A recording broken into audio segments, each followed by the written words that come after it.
This is a story you've almost definitely heard of. If not before this week, then certainly this week.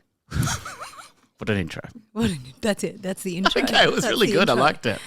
In 2001, 24 and 23-year-old Peter Falconio and Joanne Lees came to Australia for the trip of a lifetime from the UK. They got a combi van and were driving across our beautiful sunburnt country. Their parents were a bit worried because Australia had been in the news for all the wrong reasons in recent years, but they would be safe. And then one day, Joanne called her parents and said she couldn't find Peter and she had been kidnapped. Oh, my God. But what really happened? This is the story of Peter Falconio and Joanne Lees. I know this one and I'm super excited to hear you tell it. No spoilers. No spoilers. Welcome to Not Another Crime podcast. I'm Georgia Love. I'm Sammy Peterson. I'm a journalist. I am not. And today we're here sitting directly opposite each other. Sure are. A bit of a strange distance. We usually sit side by side and don't look at each other the entire time. But hold hands. But hold hands the entire time. That's right. Just for support, just for general support. That's it. Never eye contact. That's too intimate. Never, but ever. Hand holding and slight rubbing? Yep. Fine. Not intimate enough in my book.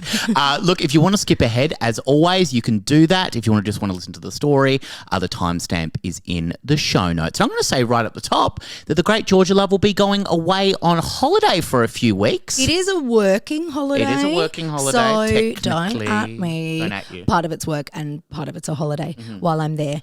So yes, I'm going away for a couple of weeks. So we have tried to kind of catch up with a few episodes ahead. But there might be some. Yeah. The very hardworking and much greater human than I, Sammy Peterson, does with some special guest hosts. There's going to be some guest hosts, and I've lined up some absolute goddamn rippers, some that have been on the podcast before, and one in particular that has not. But can I say it's going to blow your mind? Because honestly, every time I hear from this person, it blows my mind a little bit as well. I was in bed last night emailing them, just a bit sexy. I was emailing them last night and they wrote back straight away just saying, absolutely, Sammy, and just gave me a date. And I was just like, oh my lordy, lordy, lord. I'm going to be really jealous, aren't I? You're going to have all cool people that I want to meet while I'm not here. Yeah, but one of them's going to be on Zoom.com because they live in New York City. Guess where I'm going to be? New York City and Miami. Yeah. Miami for a cruise. Yeah. And then New York for Broadway with my best friend who lives there. Yeah. I'll tell you guys all about it when I get home. Yeah, but so exciting. So I'll be having some guest hosts fill in over the next few weeks while G is away, and you can follow all of the things that she's getting up to. That's right. And let's hope it is all positive because I mentioned I'm going over for a cruise, which is the work aspect. It's really, my work's really difficult. Yeah. But also just after this was all locked away, everything booked, as you and I always say, we watch a lot of documentaries. Oh, Amy Bradley. You're going to say Amy Bradley? No, I wasn't even. But that's actually even worse. I was going to say a couple of days after I locked this in, the documentary Poop Cruise. Oh my God, yeah. Yeah, okay, sure. Yeah. But Amy Bradley is more. There's a lot of stuff coming up about crime podcast related. Well, I think crime, if there's enough poop, that's a crime. I always say that. You actually do. That's our new merch. And I've always asked you poop, not to say it, but now it makes sense. It's our new merch. But yeah, that did come out like a few days after you locked it in, and that's quite nuts that. Yeah. That's a sign that you're going to have the best time. Well, the thing is, it's better to go on a cruise after something like that's happened because now there's been like a test case and they know not to do it. It might be like the VOM cruise. I don't know. I'll let you know. Yeah, that's fun actually. Yeah. Thank you. You can really update us as you come back. Sammy, can I please tell you something that happened yesterday? Now, hello, Diggs has just come up and started sniffing my arm.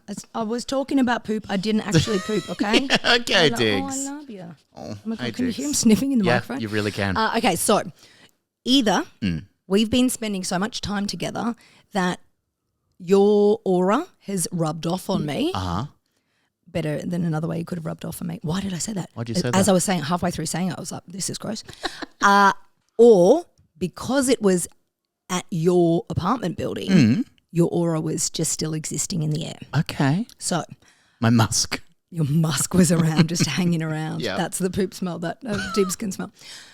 So as all you guys know, my car broke down a while ago, got a new car, blah, blah, blah. You know all of that.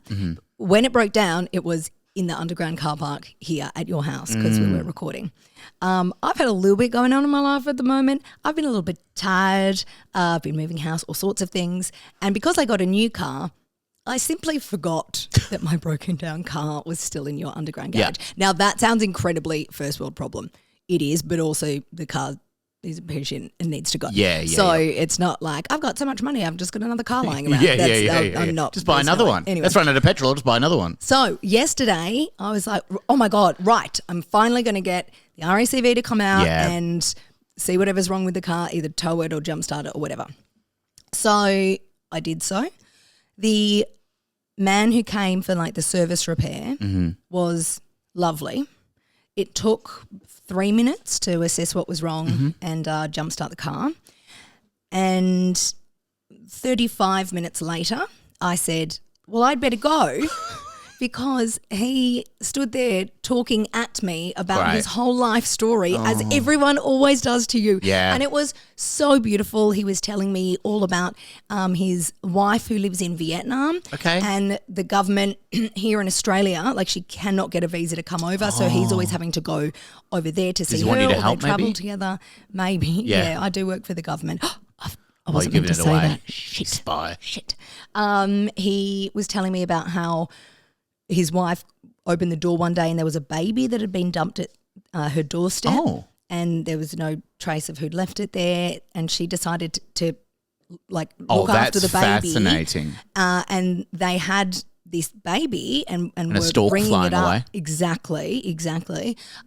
For 5 months when they got a knock on the door and it was the mother coming back for the baby, and it was this story about her husband had died and she didn't have a job or any money and her family had disowned her and she didn't have anything. Oh, wow. And she knew Peter from RACV's wife, V. She knew of V and Peter's house because they every Sunday invite people over who are hard done by and feed them and everything. So she said, I know that beautiful. they're good people. But then Peter started crying, saying, it was really hard because they'd bonded with the baby, Jamie, obviously, and then Mum came back and I could tell you the whole tell me story for everything 35 about minutes. this. That's amazing. So you Yeah. just got all this dumped on you, and now you know Not how dumped it on me. feels. It was lovely, but I wonder if that was because I've been spending so much time with you, or if it's because it was in your building. Yeah, Because you have a special trait for that. People look at you and go, "I want to tell you everything." Yeah, well, they just walk up to me and start talking to me. Yeah, well, that kind of is what happened. I said, "Nice to meet you, Peter. Thank you so much," and shook his hand, and then he said, it's good. Oh, that's why it came up. He goes, no, it's lovely. It's, given me something to do. And I said, well, you're in the underground car park, so you're not out in the rain. And he goes, I hate the rain. I hate Melbourne's weather. I'm actually moving to Vietnam soon. And then there we went. And here we are. Oh my God. Then he bought me a little hair scarf that was made in Vietnam, just like your beautiful mother did. Of course, he always does that. Peter Peter, it's Peter's always calling does card. that. A beautiful gift. How's your week been? Oh, it's been good. It's been good. I had some gigs which were fun. I've been Is that short for giggle? Yes, I've had some giggles. I've had some giggles, giggles with my friends, and been recording podcasts. Been having a great time, actually. And I actually found something the other day. So I was doing research for a case that I'm going to do pretty soon, and I was listening, and it's so funny. I think listening to so many true crime podcasts, that we do to kind of become aware of the cases. Sometimes you find one. And you're loving listening to it, and you kind of get so sucked in, and then the ads play at it's really weird jarring. moments. And they always seem to be really loud. Really loud. And this is Edit one... in an ad here. Yeah, that's right. And this is one that I heard the other day. So I was listening to the case of Ed Kemper, which I really want to do. But Ed Kemper, it's a very, very dark case. It's a very hard case to talk about because it is so full on, and there's so much that happens in there and so many themes and issues that come up. But this was during the Ed Kemper podcast I was listening to, an American podcast. This came up. Ed Kemper decided that the next hitchhiker he picked up would be the first woman to visit Ed's vicious world. Every day with Woolworths multi-award-winning natural Greek star. Just a bit of Woolworths. Natural. Yeah, just natural. Hey, I love that was a Woolworths ad because One of our beautiful listeners Yeah. commented on one of our Instagram posts the other day saying, I've just had to pause midway through the episode to rush to your Instagram to write that I was just in Woolworths and heard an ad for Not Another Crime podcast. Oh, my God. Thank you, Woolworths. On the Woolworths radio or whatever. Oh, okay. We don't support Woolworths, but thank you, Woolworths. Yes, we do. No, we do if they want to give us money, but they're corrupt. They're giving us ads at the moment. Yeah, okay. That's a all right. service Okay, I take exchange. everything back that I They're just said not about corrupt. Woolworths. That's alleged. It's not yet They been allegedly proven. corrupt. Okay. They're great people at Woolworths, and the ex-CEO did a great job in the interview he did.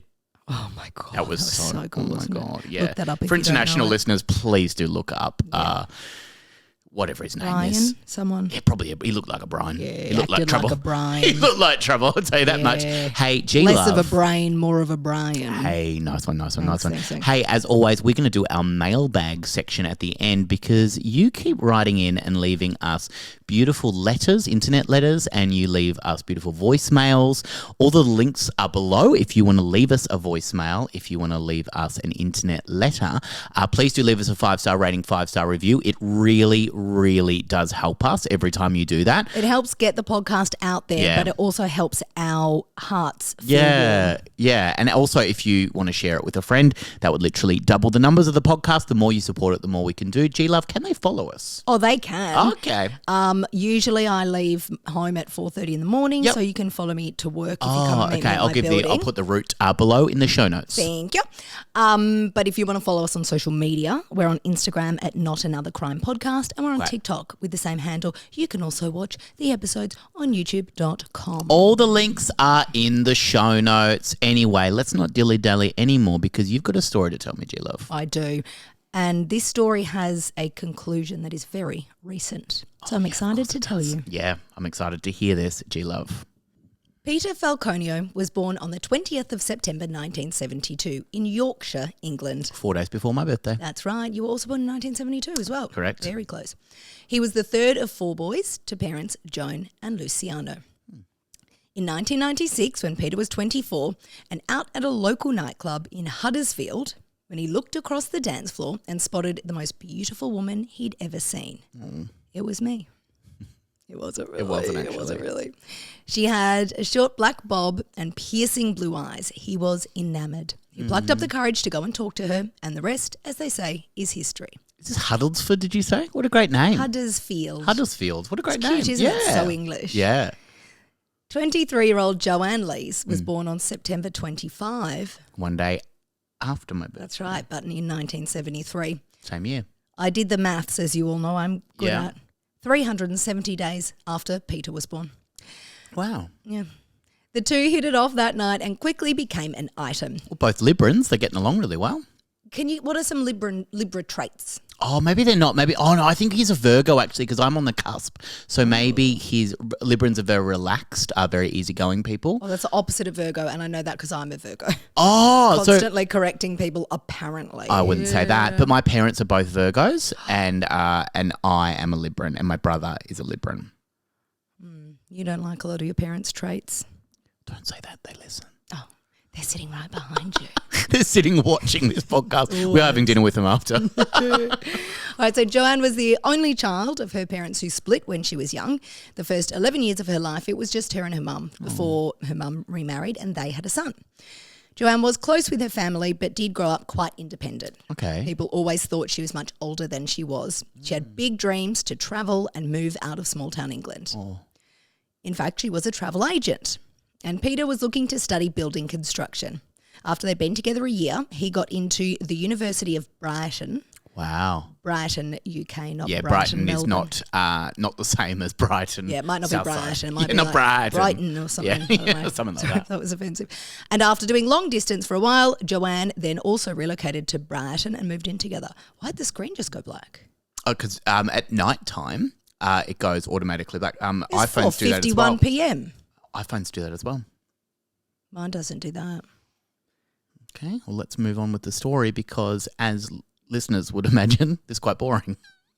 We're 3 paragraphs in.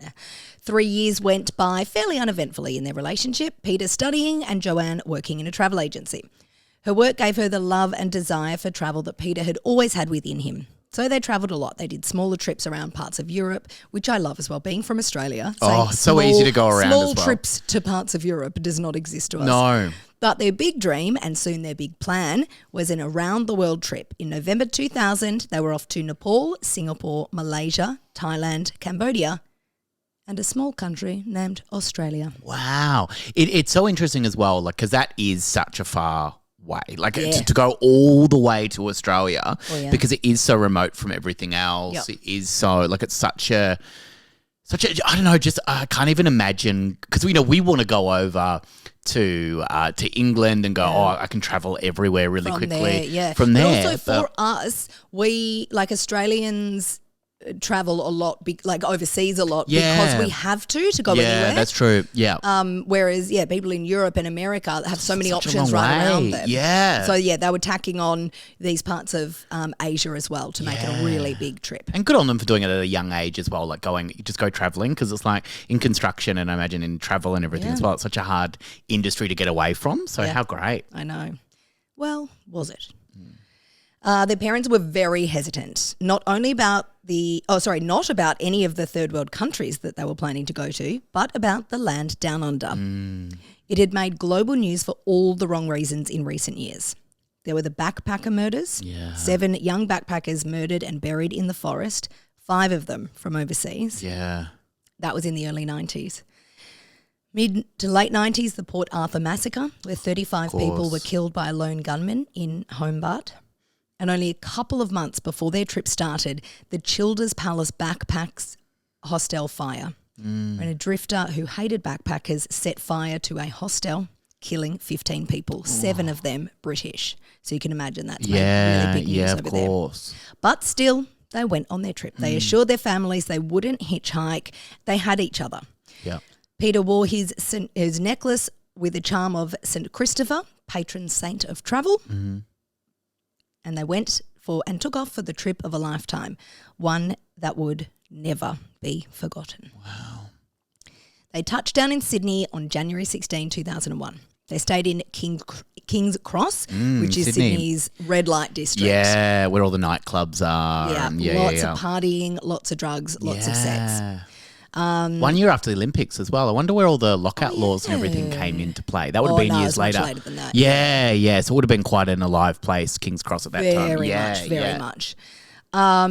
They each got jobs. So on travel visas, you can't stay in one place longer than 6 months. They wanted to kind of base themselves in Sydney for a couple of months, get jobs to save up a little bit of money and then go travelling. And if you want to stay for a long time as well, you have to do like fruit picking, which is the most insane thing to do because no other country gets you to do that. It's just in Australia for some reason. If you want to, is it to get your first visa? You have to work for 6 months. Yeah.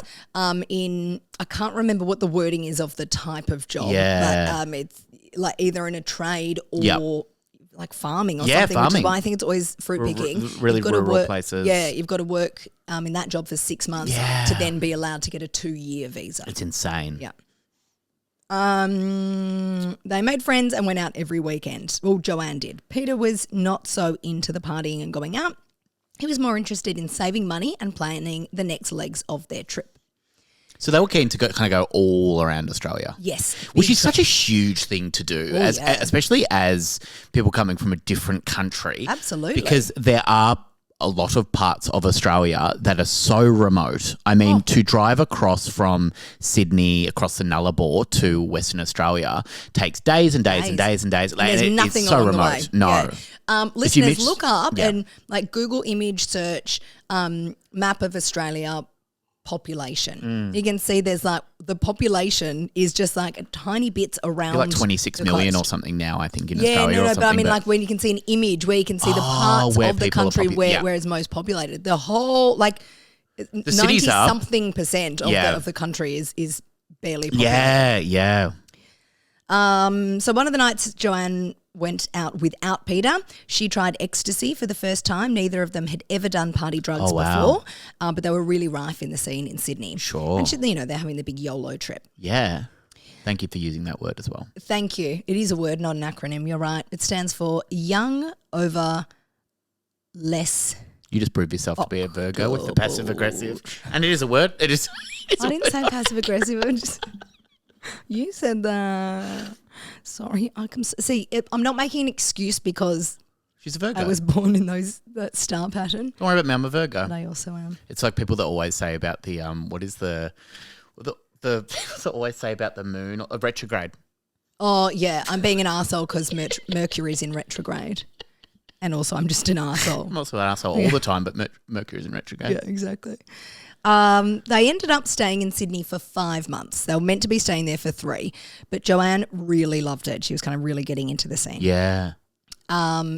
But after 5 months, Peter took it upon himself to go and buy the car they were going to take on the big road trip. They were driving from Sydney to Melbourne to Adelaide to Darwin and then to Brisbane. That was a big trip. I didn't bother doing them. Yeah, it's a big that's trip. huge. That's a long, long, long time. Yeah. Peter found an orange combi van. Wow. And that was that. It wasn't in great shape, but Peter tinkered with it. It was cheap and it would do. It's also very classic. It is backpacker and car. the orange combi van as well. Yeah. Like I have to look up a photo of if you don't know the orange combi van. It's very when I think of travel around Australia in a van, I think of an orange kind of combi van. Yeah. So off they went. They went to Melbourne, then to Adelaide, and then to Uluru, which overseas listeners might be more familiar with the term Ayers Rock, which is the white English name given to the indigenous rock called Uluru, where in 2025 we do not call it Ayers Rock anymore. But for context, if anyone has not heard of Uluru or doesn't know what I mean. They spent a few days there. It is the most stunning part of have you been to beautiful. Uluru? Yeah. Oh, God, it's absolutely incredible. And then they were headed further north to Alice Springs, which is also in... is Alice Springs above, is it? Yeah. Uluru is right, actually much close. Like it's really close to South Australia. Yeah, it's way further south than you think it is. Yeah, right. Okay. And yeah, so the Northern Territories are in the middle top half of Australia, and it's huge. Yeah, and it's very, very, very low population compared to how massive it is. Of course, I always think of Uluru as Northern Territory. Yes, and it is, but that's why people think it's right up the top. It's not. It's at the bottom of the Northern Territory. Anyway, drove up to Alice Springs. Now they were only meant to be spending a night there, but the steering rod of the combi van had gone dodgy, so they took it to a mechanic who could fix it. But the parts wouldn't arrive for 2 days, so they had to wait until then. Well, it's so remote as well. Like those sorts of places wouldn't have things lying around. Yeah. That's it, yeah. The part arrived on Friday the 13th of July. Oh, ominous. While they were in Alice Springs for a little while, Peter went and saw an accountant as he called his mum to check in, and she said he'd had some letters arrive and they said that he had actually been paying his tax as an Aussie resident, not as a non-resident, which are different ways to pay tax. Yeah. Turned out he owed quite a bit of money and he could potentially get in quite a bit of trouble. But he could deal with that later. They were off on the 16-hour drive to Darwin. Wow. It was all through the desert and not past any towns, like proper towns. There's little truck stops and stuff. That's again, if you think how big this place is, going 16 hours in one state. It's proper, like what everyone pictures when you say Australian Outback. Yeah. They wouldn't have any reception or internet cafes. Remember them? Internet cafes. It was just them and the open road.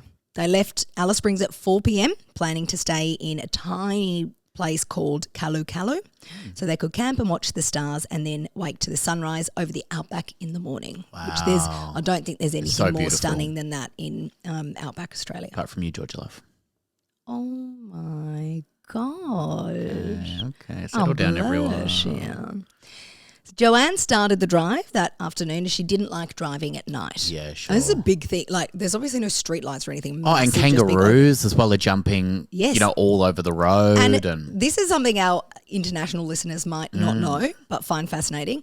If a kangaroo, if you hit a kangaroo with your car, the car comes off second best every time. Every time. They are so doesn't matter strong what and sort so of car heavy. it is. Always. Oh, yeah. So she drove for the first 2 hours and then Peter took over. They took a little break first. They shared a joint. Don't do drugs and drive, kids. And they watched the sunset and hit the road again with Peter driving. Yeah, wow. It was 7:30 p.m. when they passed the Barrow Creek Roadhouse. They were now past halfway to their destination. An Aboriginal tracker named Eddie Egan, who will come up again later, said that Indigenous Australians avoided Barrow Creek because it had bad spirits. Oh, wow. Bad things happened there. There'd been awful killings in the area in the past, and it would forever carry a bad name and bad juju. I'm saying juju. He didn't say juju.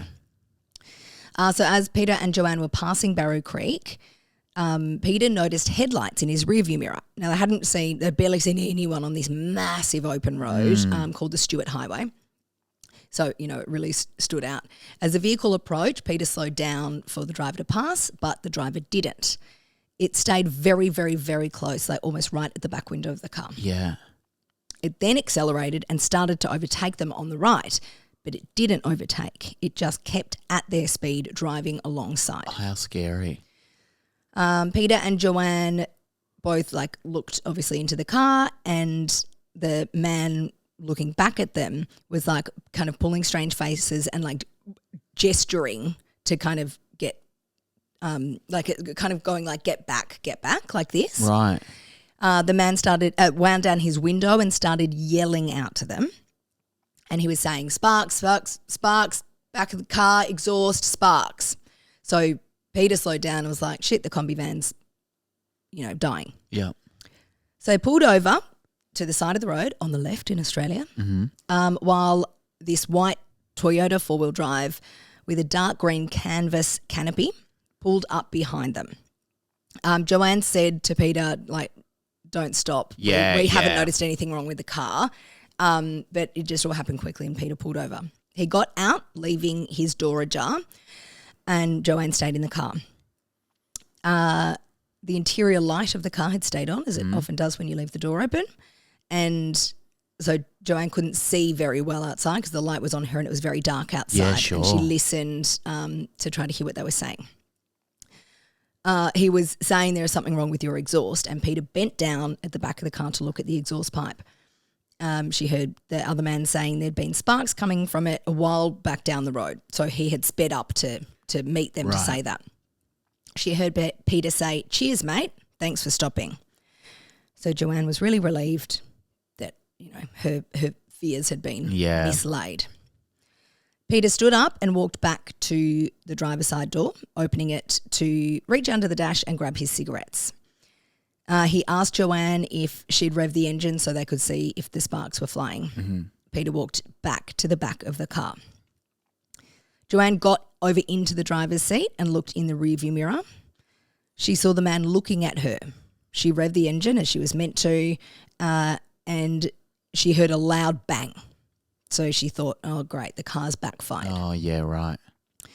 She turned around to kind of say to them what's happened, and the man was at her window with a gun pointed at her head. Oh, my God. He pulled the door open and yelled at her to turn the engine off and get out of the car. She didn't get out of the car, so he pushed her across into the other side and he started to get into the car. She screamed out for Peter and he turned the car off himself, this man. He got in behind the wheel. He leant over and grabbed her, told her to put her head down and put her hands behind her back. Oh, my God. She started yelling and he said, shut up and put your head between your legs and your fucking hands behind your back. She felt the end of the gun hard up against the side of her head. Oh, my God. She did it as he said, and he put thick black plastic homemade handcuffs on her wrists. They were made out of cable ties and kind of electrical tape. Mm-hmm. He then opened the car door and threw her to the ground. He then got on top of her. She fought hard, kicking and screaming as he tried to tie her ankles together as well. God. Over and over, she was kicking and screaming for Peter, but he didn't respond. This man finally let go of her legs without having to be able to tie them together, and he punched her hard in the side of the head before pulling her up and dragging her back into his car. He obviously which she was thrashing about so much she didn't want to risk anyone driving past, so thought, right, I've got to get her back in the car. Joanne didn't see anything else. She was resisting and really struggling in the car. He got this electrical tape that he was trying to put electrical tape over her mouth to stop her from screaming. Right. And she was really thrashing about, and it ended up getting caught in her hair. This man got out a cloth bag from the back of the car and shoved it over her head. He shoved her under the passenger seat. She was still screaming for help and screaming for Peter. It's then that she noticed that there was a dog in the car sitting on the driver's seat of this man's car. The dog didn't react to what was going on at all. She could see the dog because the interior light of his car was on as well. Right, okay. He was really, really, really close to her. She remembers that he had a scruffy face, grey glasses. Oh, sorry, I've written grey specs. And I thought, I was like, oh, I've said specs, but I'll say glasses. No, grey specs through his hair. Oh, right. His jaw was long, and she said he had a mean scowl. But he was very close to her, so she didn't get a really proper good look. He then dragged her into the back of the car under the canopy. He threw her on her stomach, but she managed to roll onto her back. As her eyes adjusted, she noticed a small light towards the back, which she thought must have been the tail light. This is the only way she kind of got any sense of where she was and which way she was facing. It would have been so dark out there as well. Yeah. Oh, yeah. So remote. No lights at all. She heard the ground crunching under the man's feet outside, so she knew he was walking. She heard scraping and dragging sounds. She was obviously terrified. And with all this mess going on, and it all happened so quickly, when she was sitting there in the silence, she kind of for the first time really realised the gravity of this situation. She still hadn't heard a peep from Peter. She kept screaming, and she heard the man say, "Be quiet or I'll fucking shoot you." And it was at this point Joanne realised that the man would have shot her if he wanted to, so he was going to rape her. She was more terrified of that than him killing her. She yelled out, "What is it you want? Is it money? Is it the car? Are you going to rape me? Have you shot Peter? Why can't I hear him?" All she got in response was no. The dragging sound started again, and she edged her feet towards the back of the car, kind of thinking he's doing something over there. He's not looking. She waited until she heard nothing, and she yeeted herself out of the car and started running for her life. Oh, my God. Her heart was beating out of her chest. She was running for what seemed like hours. She fell a couple of times, not able to run anymore because she was so exhausted. When she fell for the last time, she hid under a bush that was about 1 metre tall. Her hands were still tied behind her back, but she just lay there, still and as silent as she could be. She was petrified this man was going to find her. Yeah. She even tried to kind of control her breathing so you wouldn't be able to hear her breathing, because you think how dead silent the Outback would be as well. And what are you running to as well? Like there's nothing in there. Yeah. Exactly. She was literally just hiding. Yeah. She started seeing a flashlight kind of move around, like the movement of light from a torch. And it was lighting up right near her. She heard him say, "Good boy, stay." So she assumed he had the dog with him. Yeah. She just sat there silently, and he kept sweeping his torch across the branches. She knew he would find her any second, but she just kept sitting there not breathing. He walked past her 3 times. Wow. And then he turned and walked back to the road. I also thought, like, thank God the dog didn't come over. Yeah, which is amazing in itself. Yeah. That, like, with the but scent. you're saying, but the dog wasn't reacting when she was in the car, so maybe there's, which is fucking creepy too, because it feels like, oh yeah, this is something Dad does. Yeah. Isn't that awful? She heard the sound of a car door close and an engine start, and then a car drive away. But to her horror, the sound of the car got closer to her, and the headlights lit up the bush where she was hiding. But after what seemed like an eternity again, the car drove off. Joanne was way too scared to move. Of course. For some reason, this piece of scrub had protected her twice now. Yep. She was not going to let it be third time's the charm for him. She just sat still. Of course. How terrifying. A while later, and it's not known how long, a local family was driving on the Stewart Highway. They were driving south towards Alice Springs on a family trip.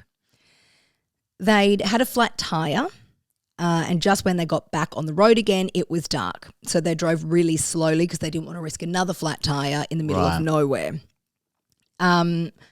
They saw another car approaching and commented on how strange it was because it looked like a tourist vehicle, but it was strange to see – it didn't look like a tourist vehicle, but they acknowledged that it was strange to see locals driving there at night. Yeah, this is in the middle of bumfuck nowhere, right? Yep.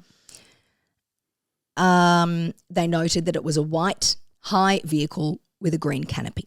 Right. Then not much further along the road, they saw an orange combi van parked on the side of the road. They kept driving. Joanne saw headlights and assumed it was the man again. Yeah. She realised that the handcuffs she had behind her back were – she noticed that it was cable ties and tape. Yep. So she looped a space in the middle and she twisted them around trying to kind of wriggle out, but she couldn't. So she tried to get her hands to her front by curling her knees up close to her chest and like sliding her tied wrists like under her legs and up the front. Okay, right. That didn't work. She tried all different ways to break the ties, but she couldn't. It wouldn't work. She even got the chapstick lip balm out of her back pocket to try to grease up her wrists. Oh, wow, yeah. But that didn't work either. Just trying everything. That's it. It was 10 degrees Celsius, which, I didn't look up the Fahrenheit. It's cold. Yeah. It's not freezing, but it's cold, very uncomfortable. Because that part of the world, it's freezing. Exactly, for that part of the world. Yeah. And she was only wearing shorts and a shirt.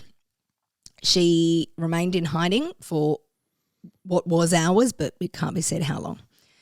And then eventually she started crawling towards the road. Then she saw again enormous headlines. It was Headlights. What did I say? Headlines. Headlines. Oh my God. I'm a journal Reading at the heart. paper, yeah. Enormous headlines. Extra. It was a 3-carriage road train. So she realised it wasn't the man coming back. Yeah. As it approached, she managed to stand up and took a couple of steps out onto the road, holding her handcuffed hands out, so that they could see. You could see she was The driver saw her and slammed on the brakes. They're huge as well, these road trucks, which are, like road trains they call them, but they're huge trucks. They're massive and they're trucks. huge carriages, so this one, would have had 3 or 4 carriages on it. They're massive and it would take a long time to break, I imagine. Exactly. Yeah. Exactly. The driver saw her and slammed on the brakes. Oh, there you go. There's next line. Took the truck over 1 kilometre to stop. Yeah. The time was 12:35 a.m. on Sunday the 15th of July. That's my friend Emma's birthday. Happy birthday, Emma. Happy birthday, Emma. The driver was named Vince, and at first he thought he had run Joanne over. Oh, wow. That's why he slammed on the brakes. But then he saw her running towards the truck, hysterically crying. Yeah. He couldn't work out what she was saying, and then saw that she had cable ties around her wrists and duct tape in her hair. Oh, my God. He and his co-driver helped remove the cable ties and everything. They knew something was seriously wrong and agreed to help her look around for her boyfriend, Peter. They disconnected their trailer and drove around, noticing various different tyre tracks in the area. Now, it wasn't until Joanne mentioned that the man had done this to her had a gun that they went, whoa, what are we doing? We've got to stop looking for your boyfriend and go and get help. Yeah, we need more people here. 3 minutes after the truck had stopped for Joanne at 12:38 a.m., A man bearing similar characteristics to what Joanne would describe as her attacker was caught on security footage at the Shell truck stop in Alice Springs. Oh, wow. Okay. Now, remember, Alice Springs is a few hours from where they were. Yeah. At 1:30 a.m., Joanne and her rescuers got to Barrow Creek Roadhouse. They went into the pub, which thank God was still open, and they called police. Police arrived at 4:20 a.m. Oh, my God. That's how remote they were. It took them 3 hours to get there. They examined Joanne and took her statement. They took her clothes as evidence, and she had to borrow clothes from someone in the pub. Yeah. They noted that she was clearly in shock. Yeah. She described the attacker to them. It was vague, but she said as much as she knew. Grey spectacles. Exactly, That's all I grey know. glasses. And police said, you've just described about 2/3 of the white men in the Northern Territory. Wow. Police went to search for Peter, of course. Joanne and her rescuers had kind of made up a map of where they found thought it would her. be, yeah. They found a pool of blood covered with dirt beside the Stewart Highway. This blood was later matched to Peter Falconio. Oh, wow. The police also found the orange combi parked well off the road, 80 metres further on.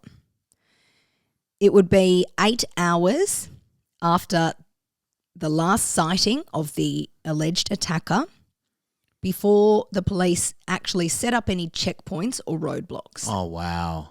8 hours is a long time on an open road with very high speed limits. This man could have gone to ground, could have gone hiding, could well and truly be interstate by that point.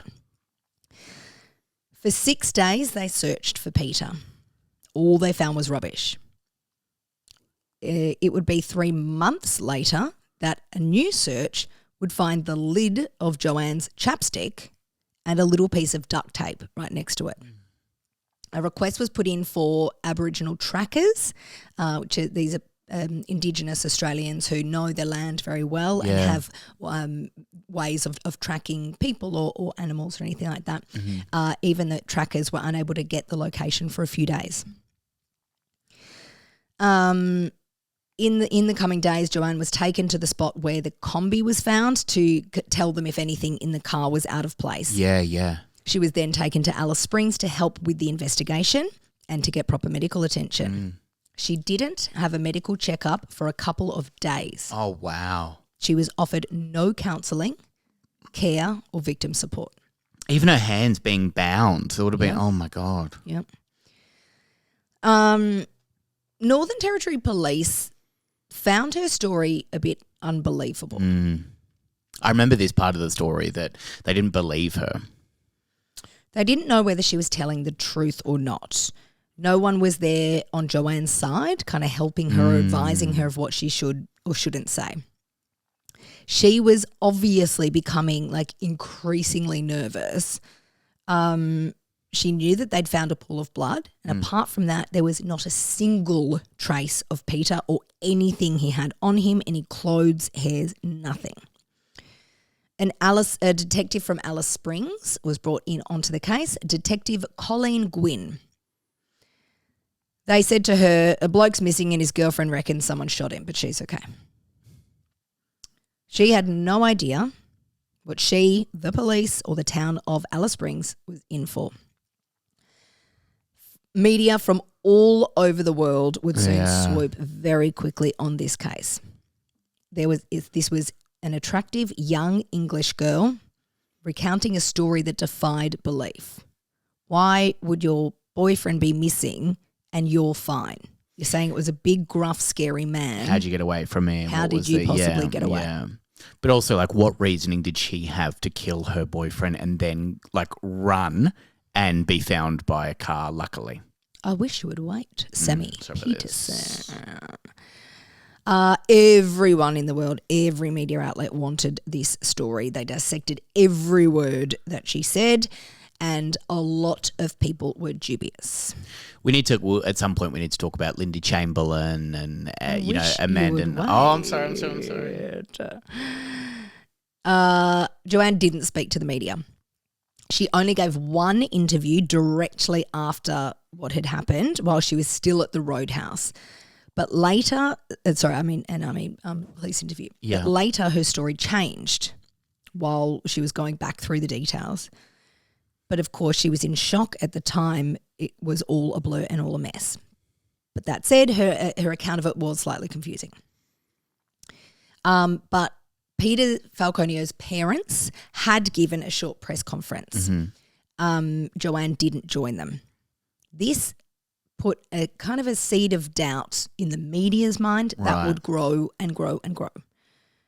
Her boyfriend had been missing for 10 days and she wouldn't speak about it. Yeah. When she finally did give a press conference, she made a request for help. In this press conference, she wore a T-shirt with the words "cheeky monkey" across the chest. This is a very famous or infamous snapshot in Australian history.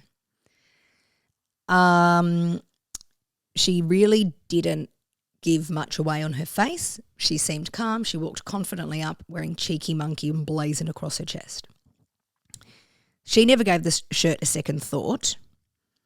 She would later, much later, reveal that police had taken all of her clothes and her belongings to check for evidence and DNA. So she'd been given clothes to wear. Sure. So I don't think she was given the cheeky monkey top, but of everything that was left in her possession, there was given a couple of things. The press had a field day with it. The absolutely horrendous, proper use of the word horrendous, tabloids that exist in the UK, which I think are the worst in the world, printed disgusting headlines about Joanne and about Australia.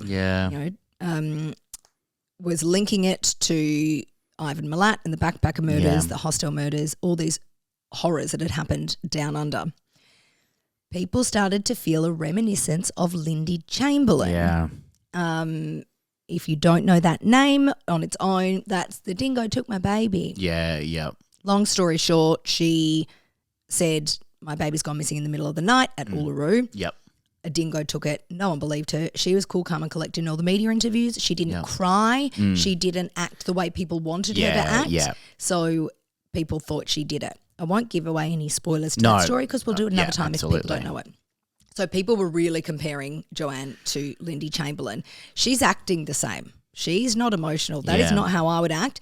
If, first of all, my boyfriend was missing in the Outback, and secondly, I was nearly abducted and bound and everything. This is not right. She was avoiding the media and she would only speak through Peter's brother. He'd arrived from England. And the inconsistencies in her story started to be leaked to the press. Her lack of explanation to these inconsistencies just made them more and more suspicious. One thing that came up is that the description of the dog was really muddled. She kept saying kind of different things about what the dog looked like. People couldn't understand how her hands kind of remained at the back, like surely she could have got them around. There hadn't been seemingly a lot of wear and tear to the tape or the cable ties. And just the fact that she just came across as really cool in the midst of all of this. Now, when CCTV footage finally came out of a man who fit the description stopping at a petrol station in the early hours of July 15th, Joanne initially said, now it didn't come out publicly, but police got it and showed it to Joanne. She initially said, no, that's not him. But then she changed her mind and said, no, actually it is. The media got hold of this and saw it as Joanne trying to just find someone to pin the blame on. Police Commander Bob Fields took on the investigation after it hadn't gone anywhere. What happened to Colleen Quinn? She's still there. Colleen Quinn. Okay. Oh, good memory of her name. She's still around, but the Commandos is higher up than the ranking than she was. He said in a media conference, we're talking about finding Peter, but also about finding whoever this attacker was. He said, we're looking for a needle in a haystack, and you don't get a haystack much bigger than the Northern Territory. Also, I imagine it would have been a case that a lot of different people wanted to take on because it was such huge international news. I always wonder that with detectives. would it be something I want to take this on because it's so big and imagine being able to solve it? Or would it be like, oh, God, this is Too big much of and a too burden, hard? I can't, Yeah. All eyes on you, yeah. Exactly. The way Joanne had told the story made it sound like it was very much a crime of opportunity. Right. You know, this person had seen them, was like, I'm going to go and kill them. They were in the wrong place at the wrong time. So the suspect that police were looking for could only really be whittled down by who could have possibly been in the area at the time. Yeah. There had been no further leads on where Peter was. The Aboriginal tracker Teddy Egan, who I mentioned before, did find signs of stones kicked over and footprints belonging to Joanne, but nothing of Peter. Right. He actually made a comment that tracking humans was a lot easier than tracking animals because humans always made a massive mess. Right. And the way he was saying that was kind of like, all I found was Joanne's footsteps and a couple of stones turned over. Yeah, sure. ... Mm-hmm. They didn't find any. The tracker didn't find any trace of Peter or the attacker. Joanne made a description to police, and they released a photo fit. Mm-hmm. They also then released another one showing what he might look like if he had shaved his hair and shaved his mustache in case he had done so. Right. They put up a $250,000 reward for any information that would lead to a conviction. And they started kind of drip feeding little bits of information through the media to kind of get some more interest and keep the case alive. $250,000 In 2001. Yeah. In the first 3 weeks of the public investigation, they received 2,500 phone calls. No. Oh, my God. So Joanne stayed in the Northern Territory to be able to help with the investigation and obviously not wanting to leave Peter behind, not knowing what had happened. She stayed there for a few weeks and then she decided to travel back to England. Yeah. This was absolutely lambasted by the media as her running away. You'd want to get out of there. Of course. It would be such a difficult decision. Yeah. It's like you wouldn't want to get out of there because imagine if they find him and he's like, what the fuck, she left. You want to be able to help with it, but you just want to be in your safe place as well. The day before her flight was booked to go back home to the UK, police called her and said, can you just come in? We just want to do another interview. And she was like, what the fuck? I've done so many interviews. Let me go home. You said I could. When she went into the station, they asked her about all of the inconsistencies that she'd said over the weeks. The interview, she was getting frustrated and saying, I've told you all of this. Yeah. The interview ended with a police officer saying, Joanne, we need to get closure for Peter's family. Can you tell us where the body is? Fuck off. What a thing to say. Isn't that awful? Yeah. At this stage, we don't know what's happened. But can you imagine if you've been through all of that, the people who are there to help you, help find the attacker and help find your boyfriend, very much at that stage believed it would be his body, turn around and say to you, just tell us, Joanne. Yeah. Just tell us, cheeky monkey. Like that's how everyone was treating her. Yeah. But there was something that police couldn't ignore.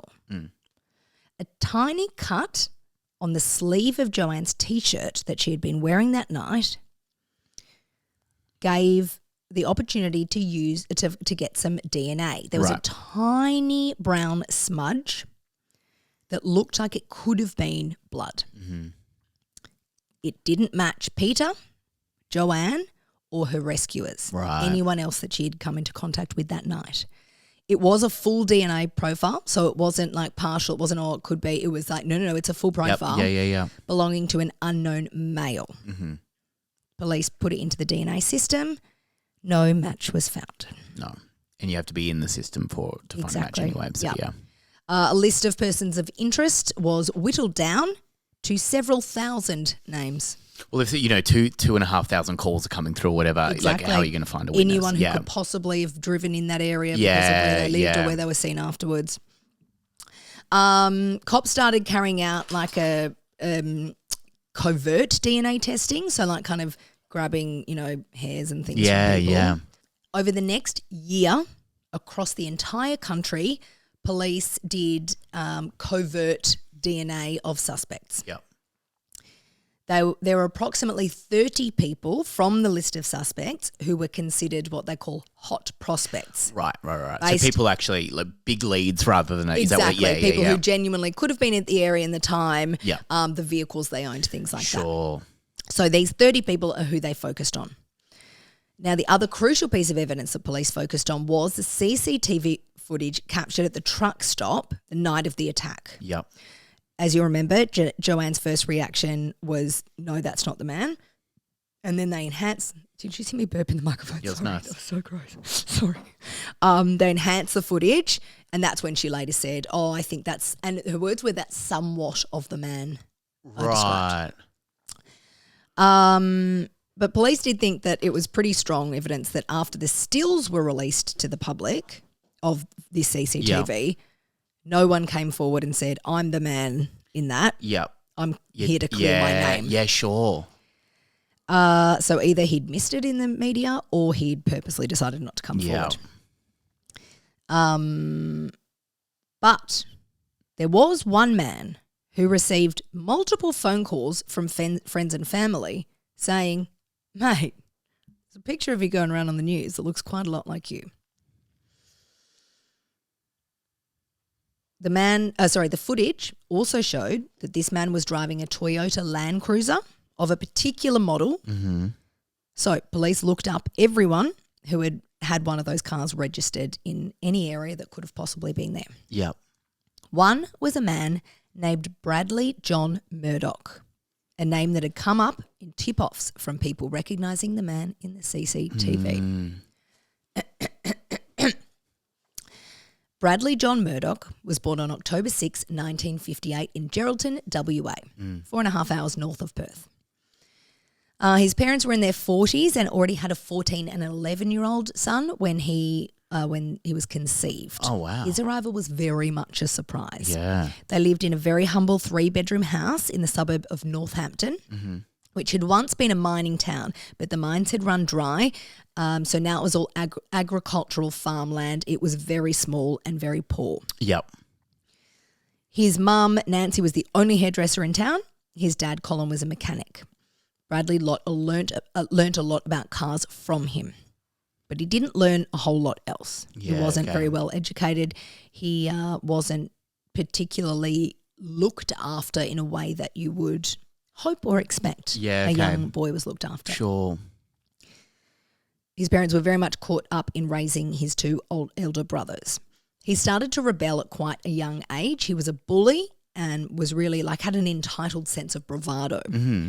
When he was 12, the family relocated to Perth, which is a much bigger city than Geraldton, to try to give him a fresh start, but quite the opposite happened.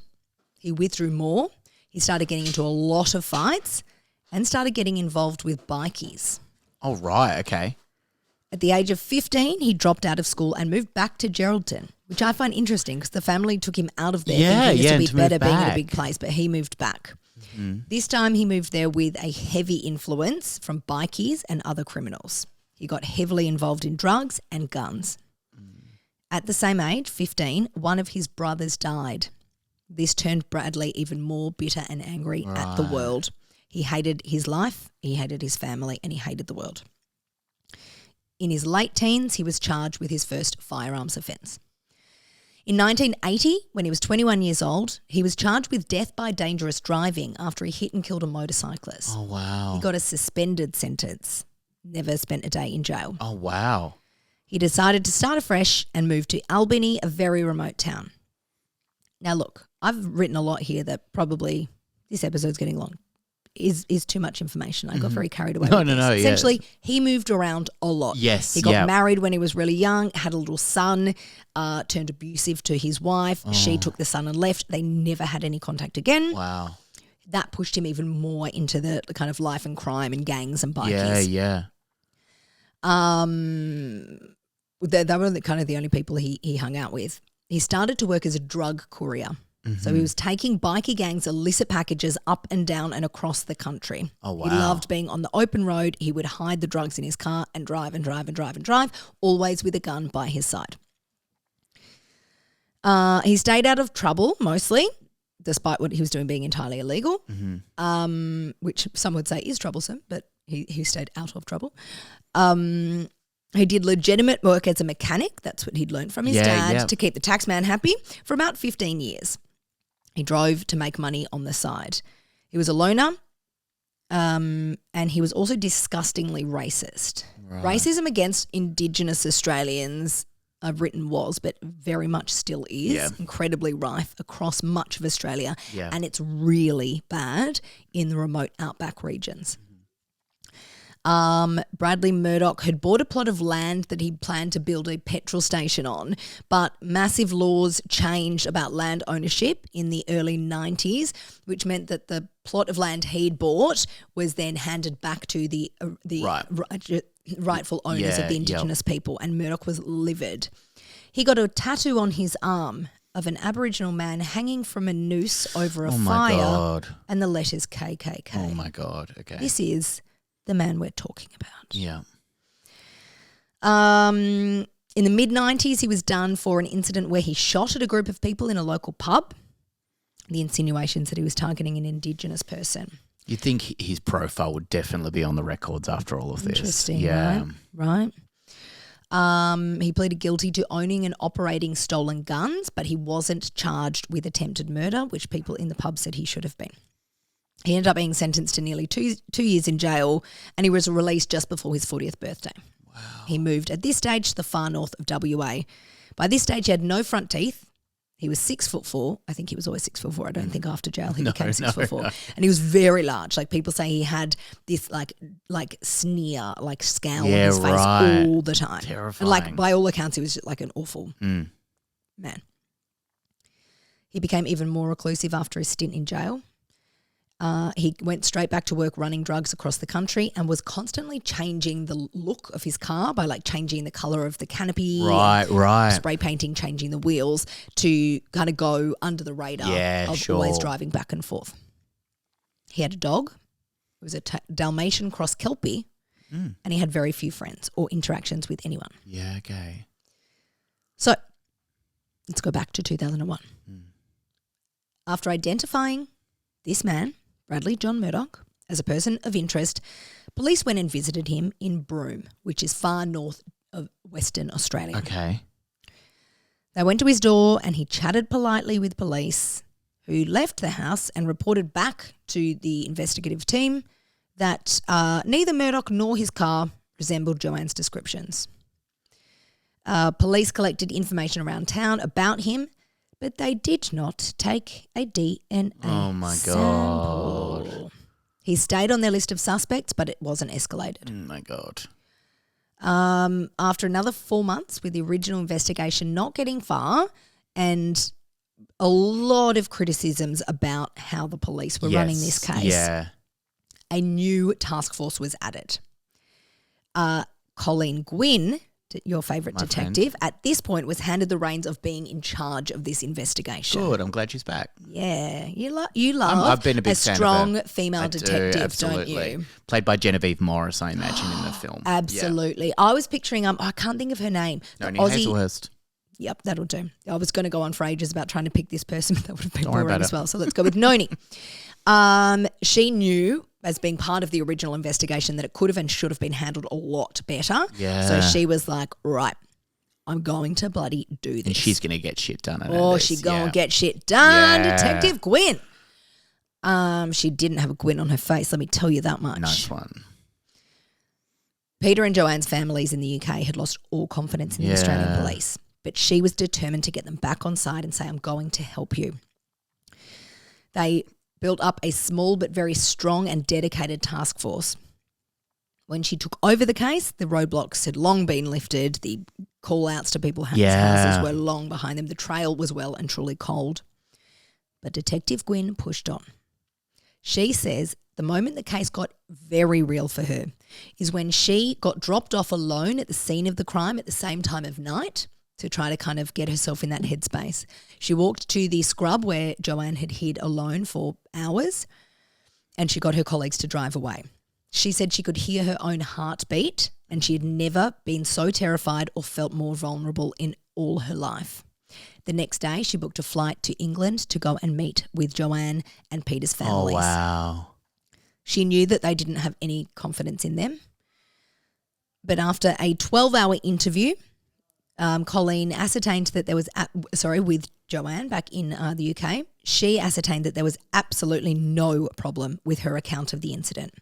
She was clear and her memory was strong. Yeah. The only inconsistencies came from that very first night when she was rattled as fuck. Yeah.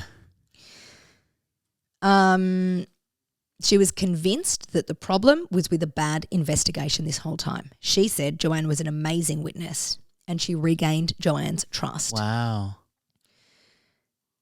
The police task force finally got a break on the 17th of May 2002. Oh, a year later. Oh, my Really? God. Police pulled over a man named James Heppy after receiving a tip-off that he had drugs in his car. Mm-hmm. He was facing guess what? He did have drugs in his car. Yeah, right, He was right. facing a very long stint, unless he had anything that might help them. James Heppy had worked, I say worked very loosely, he had drug couriered with a man named Bradley John Murdoch. Oh, wow. He said to police that he had on numerous occasions seen Bradley making handcuffs with cable ties. He said that he'd once told him how he would dispose of a body if he needed to in a spoon drain like those on the edge of the track where the combi van had been found. Oh, my God. He also said that the weekend of the attack, Murdoch had been on a drug run, so he couldn't say where he'd been at the time, and that when he arrived back home in Broome, he mentioned to Heppy that he'd gotten into some trouble while he was doing the run. Oh, my God. He also said that Murdoch constantly dramatically changed the appearance of his vehicle, and he did so immediately after he returned to Broome that weekend. He also said Bradley's only surviving brother, Gary, they do not get along anymore. The two of them fucking hate each other. So police went, okay, we're going to call Gary. Wow. He's not going to be on Bradley's side. They asked him as his brother for a DNA sample, which he gave. Gary's DNA result confirmed that Bradley Murdoch was their suspect. Wow. It was a partial DNA match because, Yep. of course, he's got slightly different Sure. DNA. It confirmed, though, that the brown smudge on Joanne's T-shirt from that night was a relative of Gary's. However, Gary called his brother Bradley after police left and said, I've just got some police knocking at my door, and Bradley Murdoch disappeared. Months later, on August 22, 2002, Bradley John Murdoch was arrested in South Australia for the rape and abduction of a mother and her 12-year-old daughter. Oh, my God. While he was in prison in Adelaide, Colleen Gwynn and her team flew down to have a little chat. Of course she did. Colleen said in an interview I've read, we arrived at the prison. There was media everywhere outside. Yeah. I walked through 3 sets of secure doors. My heart was beating like I wouldn't believe. I was finally getting to meet this man. Wow. Police flew to the UK to show Joanne a photo board containing 12 photographs, including one of Murdoch. This was all filmed and transcribed. The police officer who was there doing this exercise said, what I propose to do is show you a number of photographs of persons. You should take as much time as you require and look at all the photographs before making any decision. The person involved in the incidents on the 14th of July 2001 may or may not be amongst these photographs. If you see a photograph of the person you remember being there, you should indicate to me which photograph that is by clearly pointing to it or touching the photograph. If you do not see the person you recognise, do not touch any photographs. Joanne nodded and immediately pointed to a photograph and said, it's number 10. That photo was Bradley John Murdoch. Oh, my God. G and I just had a short break overnight, a very short break overnight because we realised what time it was and I had to start making dinner for some wonderful guests. So if you're watching on the YouTube, no, we didn't have a costume change halfway through the episode. Not that there's anything wrong with that. No, quite beautiful. Yeah, but I was really into my story and I thought Sammy was just being a bit rude, kind of looking at his watch, and I was like, sorry, the story's too long. And he went, no, I've got people coming here in 25 minutes and I haven't made dinner. Okay, so we're back. Great. So where we left off, they know. Yeah. It's not they haven't had an overnighter as well. Okay. So while all of this was going on, you remembered he was charged in South Australia with the rape and abduction. Yeah.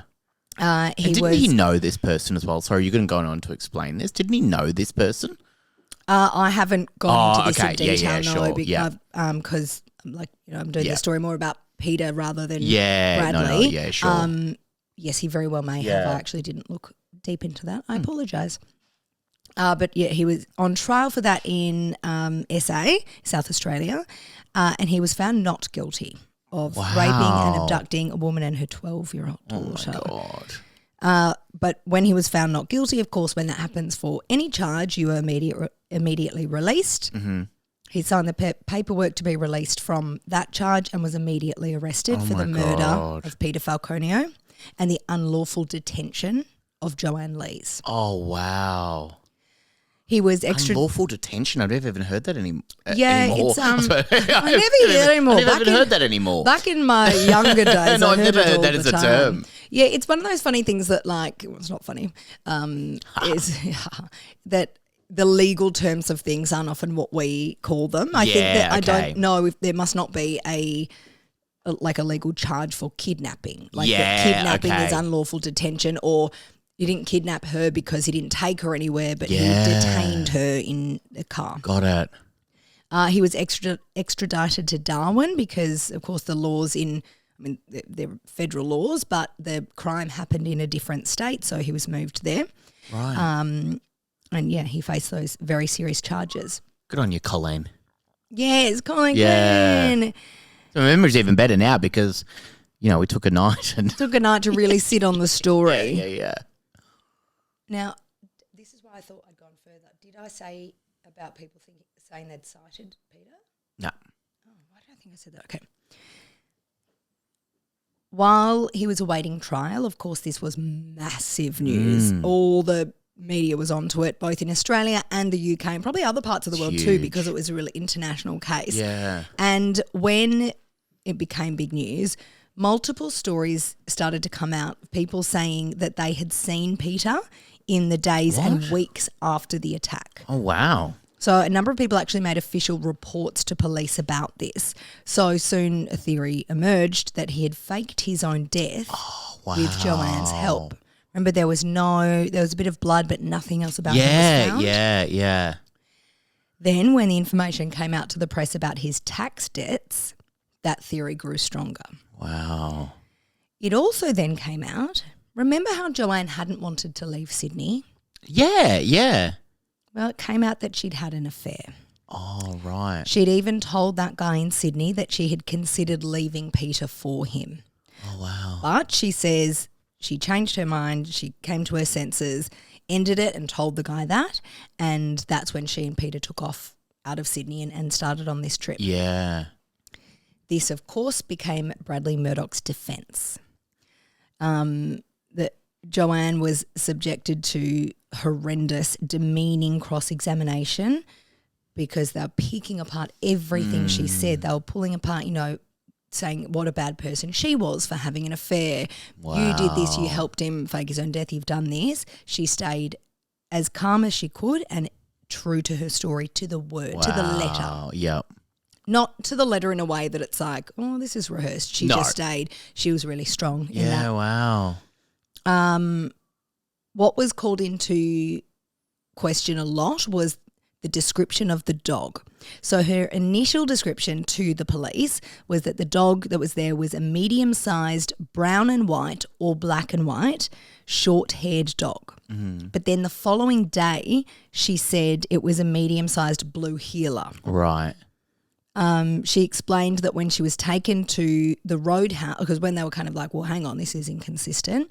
She said that when she was taken to the Barrow Creek Roadhouse after she was rescued, the barmaid there had been comforting her, and she had a dog, and so she said, which was a blue heeler. So what she said is, she got them mixed in up. that mess of that night, I remembered seeing a blue heeler, and maybe that's why I said that. I can't tell you why it's inconsistent. All that time I was so rattled, but maybe that's what it was. The trial ran for 8 weeks. Wow. Starting in October 2005. So that's 4 years after Peter went missing, presumed dead. Yeah. Bradley Murdoch's on trial for murder, so we can say he died. The trial heard from 85 witnesses. Wow. And had more than 300 pieces of evidence tendered. So for context, if anyone has been following and or listened to our episode about Aaron Patterson, that trial ran for 9 weeks and had more than 50 witnesses. This was 85 witnesses. Wow. That's a lot. Yeah. And 85 witnesses as well. You kind of go, witnesses from where? Well, the thing, because it was character witnesses more, people who could prove, experts on like car travel, who could prove how far you could drive in a certain amount of time, because that came into question a lot. But he was kind of saying, well, no, I live in Broome and I was seen here, I couldn't have been there at the time. So I had a lot of expert witnesses saying whether he could have driven in that time. Witnesses, experts about the car and the changing of the canopy, if it could have been the same car. DNA experts about all sorts of things, like a lot of kind of scientific experts. All the different police. Remember, this investigation went on for over a year, so all the different police that worked on different parts of it. So many, little intricacies like that make up the bigger picture. Yeah, sure. During this 8-week trial, Joanne Lees showed a very different version of herself to the world, or that's probably unfair to say. The world saw a very different version of her than they had in the first place. She was no longer ignoring the media and, kind of being swept away and refusing to talk to them, and they no longer saw her as this is a guilty person with a cheeky monkey T-shirt. Right. It entirely flipped. Joanne would walk in and out of the court every day via the front steps, very strong in herself, and she would greet the press, she'd say hello, and she was an entirely different person, which I think, and it's just my opinion, shows that she finally felt like she was believed, she was getting justice. I think she was so scared for so many reasons back then, and now she's gone, no, they've taken me seriously. Yep. They've charged him with murder.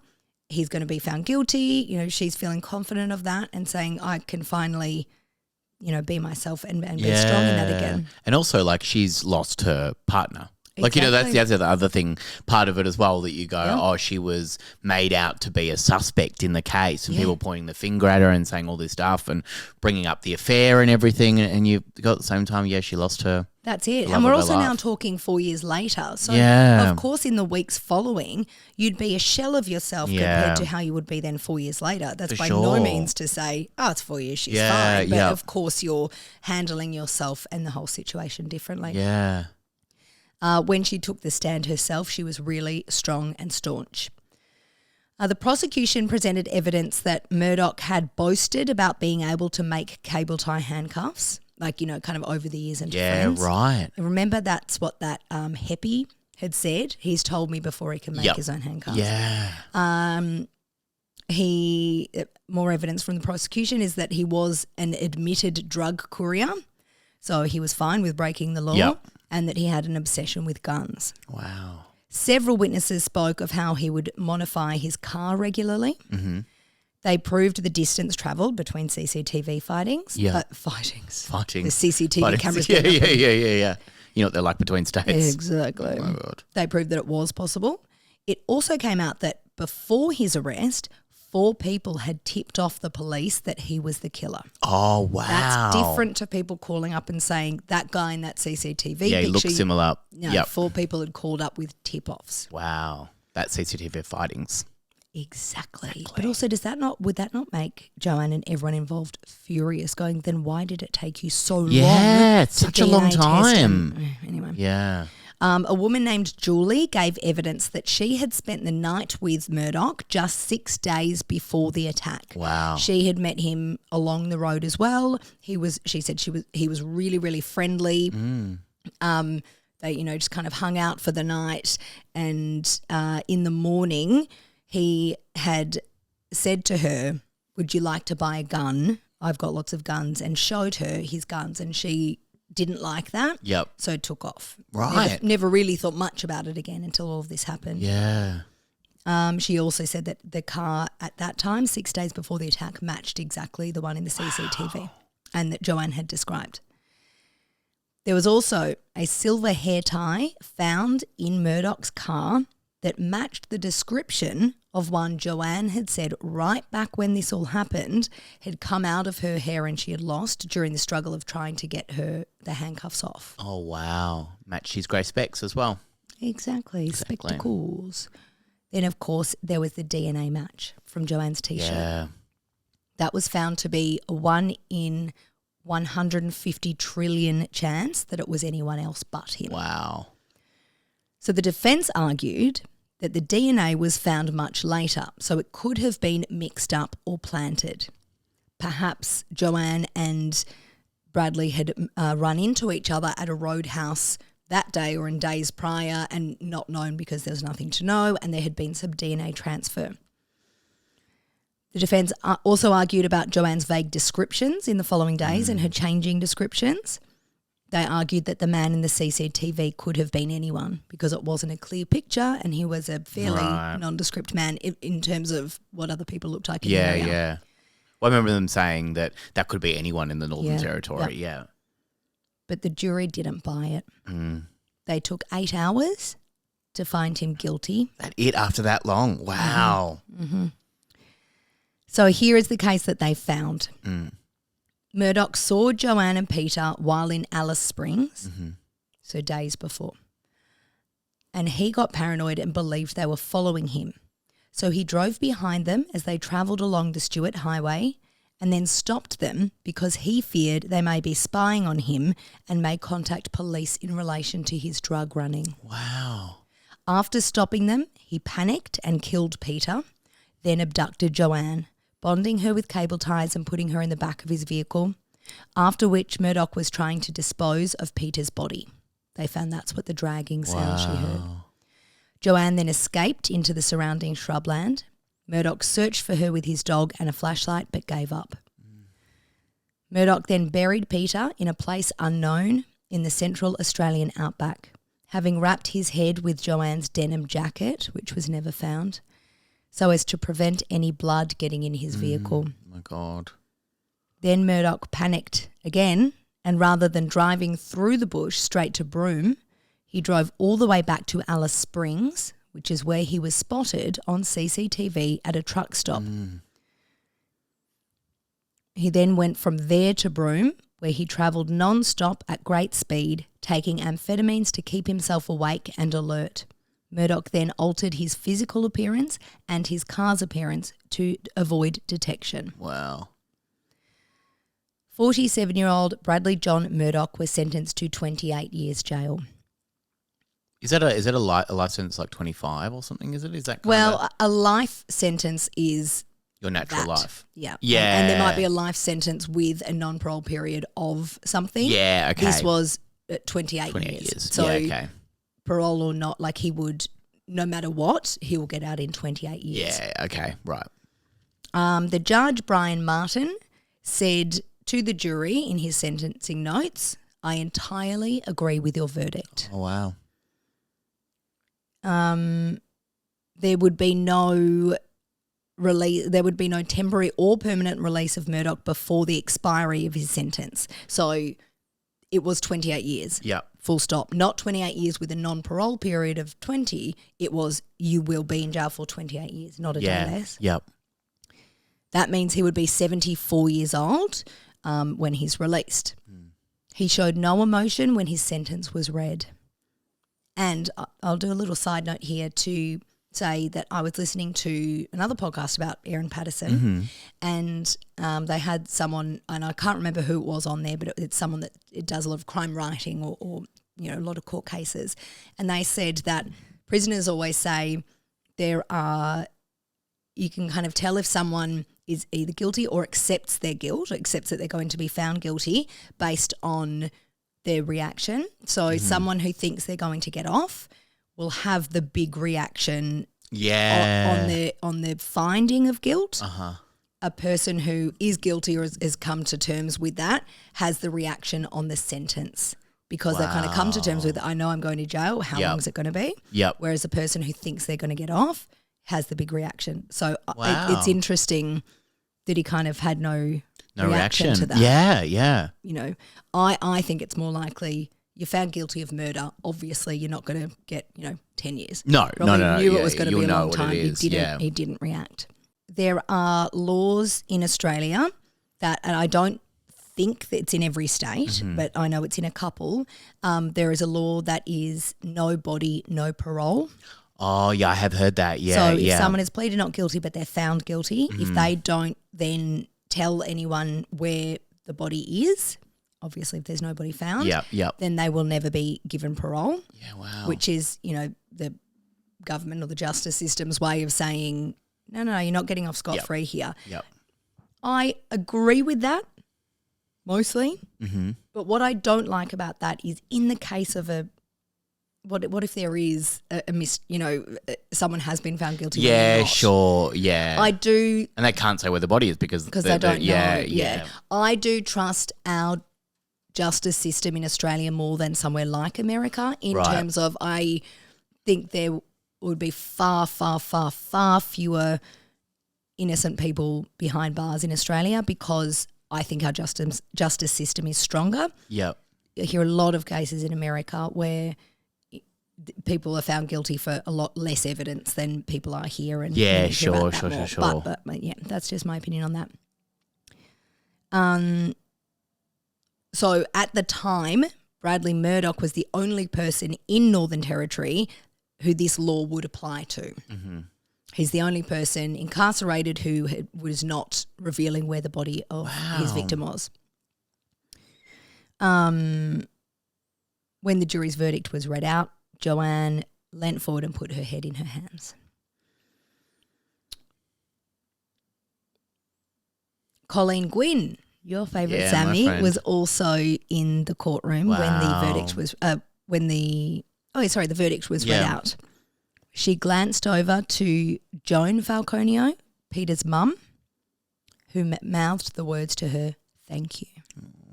Isn't that beautiful? Yeah. Only a couple of months after the sentence, Murdoch applied to appeal. I've written Murdoch Apple to appeal. Applied to appeal his life sentence. So he wasn't appealing the conviction, but he said his life sentence.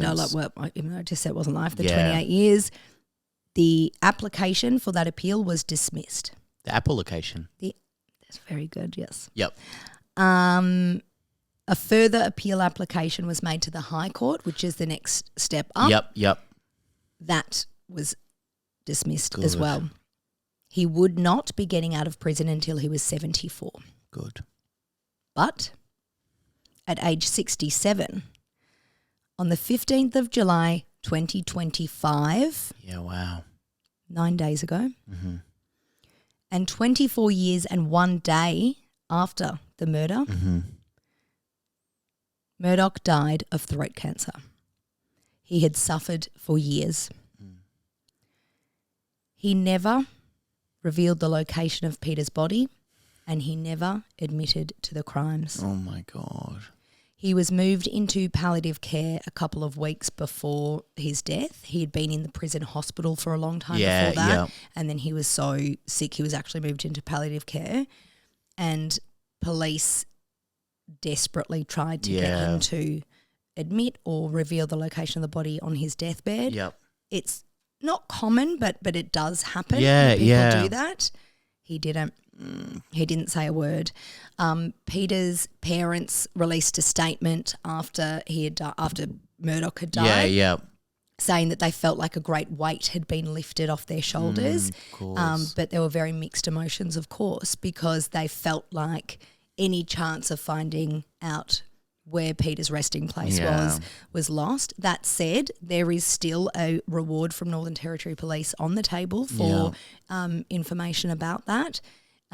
It feels unlikely, but who knows? Yeah. Someone might know something. They may have been scared of him or his associates, and now he's gone. They may say something. Someone else may make a deathbed confession one day about knowing where his body maybe is. Confessed or The thing I find the most heinous is that he wouldn't even admit that he did it. Yeah. Not even You're on his never getting deathbed. out. You can't get an appeal. He went as far as you can to the High Court. You cannot get an appeal. He was, even when he was diagnosed with terminal cancer, just fucking tell us. That's another level of evil. Like obviously it's very evil to murder someone in the first place, to have that in you, but also to take that to the grave and not even think about the families, or think about the families and not care. And I wonder, I'm certainly not a psychologist, but I wonder if there's something in that could be he's said, I'm not guilty, I didn't do it for so long. Yeah. He's kind of, the narrative in his mind has changed. Yeah. I don't know. I don't know what benefit there is. He doesn't have family to, upset and bring shame on. I mean, he's brought shame on any family or associates of his anyway. He didn't even have a connection with his brother really at all. Exactly. Like, I just don't know what benefit there is in taking that to the grave. I think that is just evil. Incredibly selfish and evil thing to do. Yeah. So that is the story of Peter Falconio and Joanne Lees. I hope that Joanne Lees, one of the first things I said when the news broke that Murdoch had died was, I'm so glad I'm not a journalist working in the UK right now, because everyone will be told you've got to go and get an interview from Joanne Lees, and that's so gross to do. Yeah. And then, one of the first thoughts I had was for her, who all these years later is living her own life and having this come up again in a way that, again, she would have mixed emotions too about, thank God he's dead, but bringing everything up, and media will be hounding her for interviews and all of that. And I just can't imagine living life after going through something like that and witnessing and experiencing that yourself. But then the way she was treated by the media and treated as a suspect, treated by police, treated as a suspect. But then, the way the media hounded her. If you're interested, go, search it and look it up and see the way they were writing about her with the cheeky monkey top in particular. It was just awful. And, no one deserves to live a life like that when you've done nothing but pull over for a car telling you you've got sparks coming out of your exhaust pipe. Has there been an update on her at all? Like, do you know anything more about her? I remember that a few years ago, and I say a few, it could what is time after COVID? It could have been 10. God, it you could have goddamn been right. 1. Right. Relatable stuff. Thank you. I remember it was kind of, one of those gross UK tabloidy things, like Joanne Lees seen for the first time in however many years. But she wants to stay out of it. I didn't look. I purposely didn't look into that because I it's think her choice it's not to stay away from it. Exactly. Yeah. Oh, thank you, G, for that story. That's a fascinating story. I had heard bits and pieces of that story before. Well, and the like I mentioned a couple of times in the story, the backpacker murders and Ivan Milat. So these two stories kind of combined what inspired, or was it loosely based, Wolf Creek. The movie loosely based Which I've never seen. What? Yeah, I've never seen that. Oh, really? Yeah, with the very evil John Jarratt. Very evil John Jarratt. Evil. I love just saying John Jarratt's the actor's name. You're like, no, he wasn't the evil one. Yeah, and for any non-Australians, the actor in Wolf Creek was one of the main hosts of Better Homes and Gardens. Play School. Was he also Play School? Yes. Oh, I know him from Better Homes and Gardens because he's married to Noni Hazelhurst. Who was also on Play School. Holy So hell. Play School was a kids show in Australia when like Sammy and I were kids, but it was like It's still running, isn't it? Yes, it is. With Jemima, the doll. Yeah, and the doll and Big Ted and Little Ted. Yeah, and but you it was used to like look through the different windows, the round right. window, the octagon window. I'm not There sure wasn't that's an one. octagon I don't know that was one. one. It was I grew up with Reese Muldoon as the host. As your dad? Yeah, he's my father. Oh my God, that's Yeah. beautiful. Oh, so right. I didn't know John Jarrett was Play School. It was the kids show in Australia. Every child watched that. We grew up with these people Our reading. Sesame Street. Yeah. In a way. Yeah. And he's the guy in Wolf Creek, which is so disturbing. Yeah. He's really good in it. I've heard he's amazing in it. I've heard he's really good. Yeah. That's why people think he's evil. Because Yeah. the character is evil. Yeah. Oh my God, we have to watch it. Absolutely. And Noni Hazelhurst is a great actor as well. Yeah. Like so good in Candy and all these Australian. Have you? And you've met Noni Hazelhurst. It's pretty cool. You know that I have. I know. I was on a panel. Would you call it a panel? Yeah, it was a panel. I did a speaking event with her. It was kind of like a storytelling night. For Marie Cardi. Yeah. Yeah. And I said to Noni, this is really embarrassing. I'm sure people say this to you all the time, but I would be so upset with myself if I didn't. I grew up with you and you were my favourite watching you on Play School. Yeah. Yeah, she didn't give me much, but No. Don't think she would. But I have to watch Wolf Creek. But and yeah. Play School. And Play School as well. Do you I'll remember catch the up song? on some episodes. Go and give us the song. You like playing? Well, play in Play School. That's not. No, It's where you'll find it. it's not even. It's a song. cool to be in Play School. You're just saying some words. And I think you'll find There's a bear in there and a chair as well. There are people with games and stories to tell.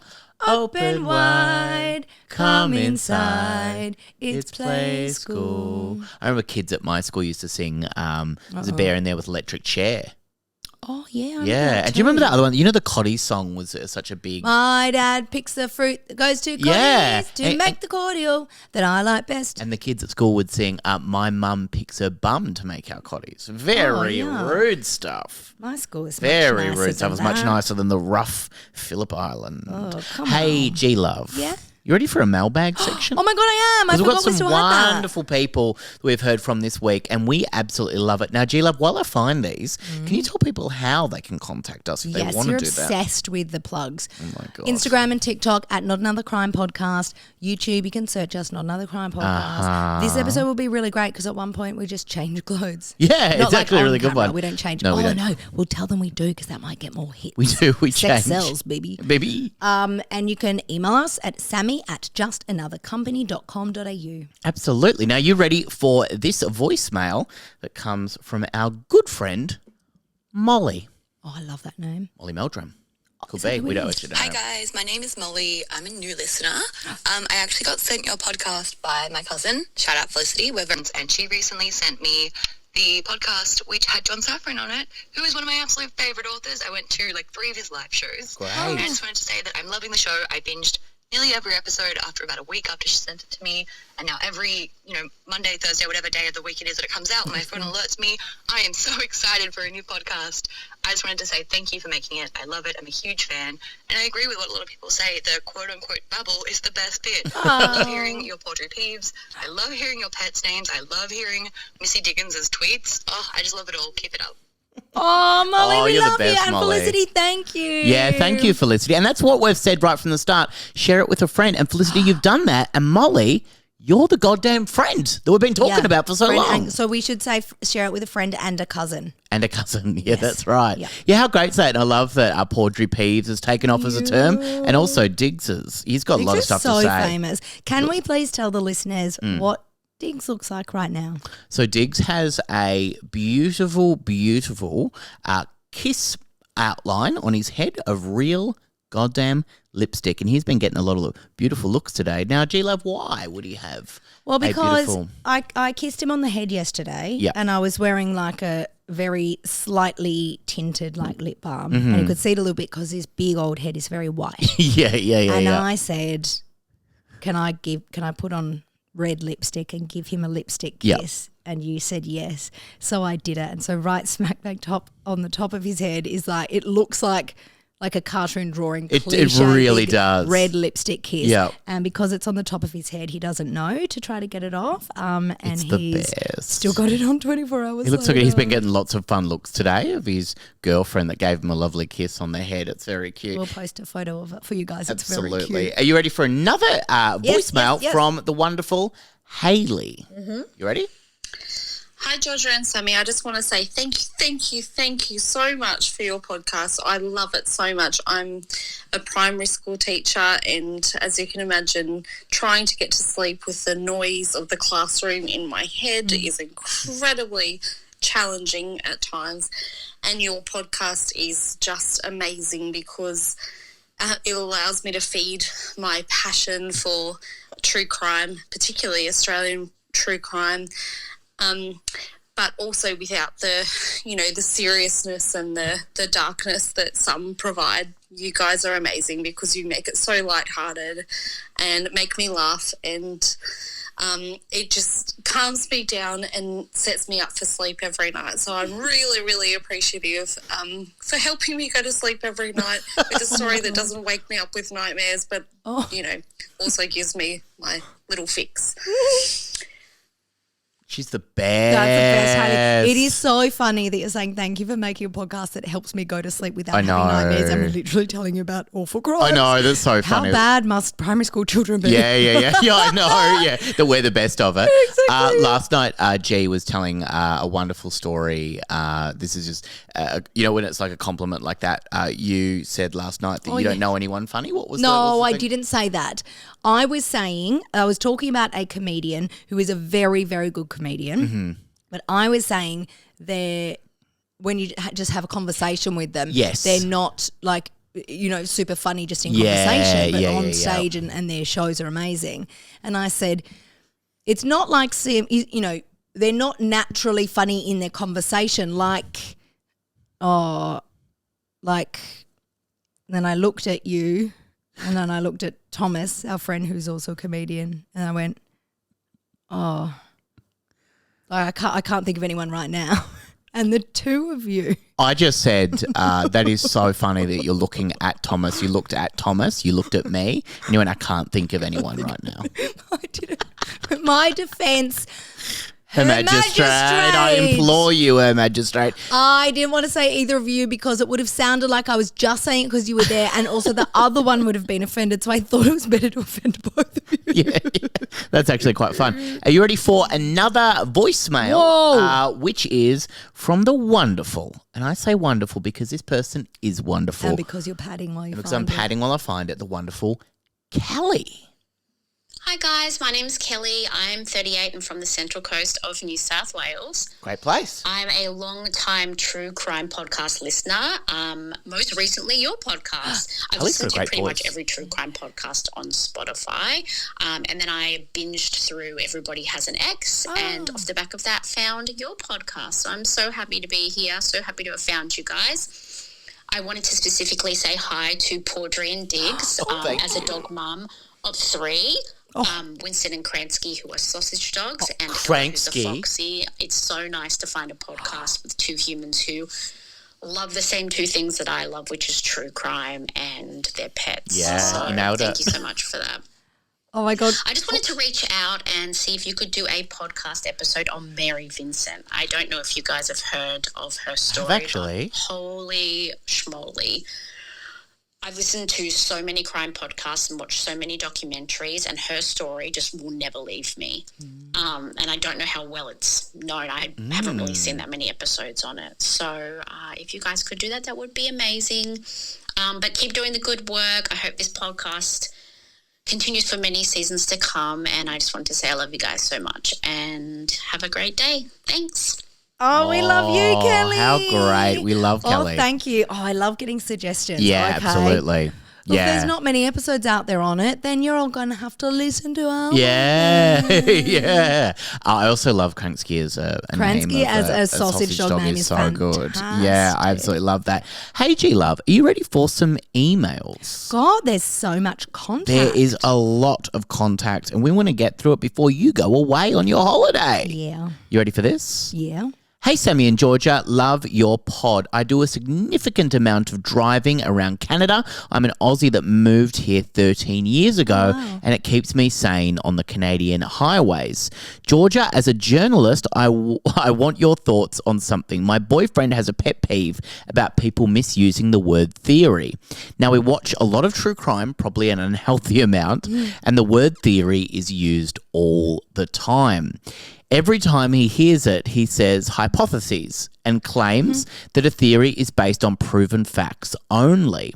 I can't stand his constant correction. And while I understand where he's coming from a pure definition point, I notice that a lot of smart people like yourself, Georgia, use theory frequently. Is this one of those situations where a word has changed meaning from use?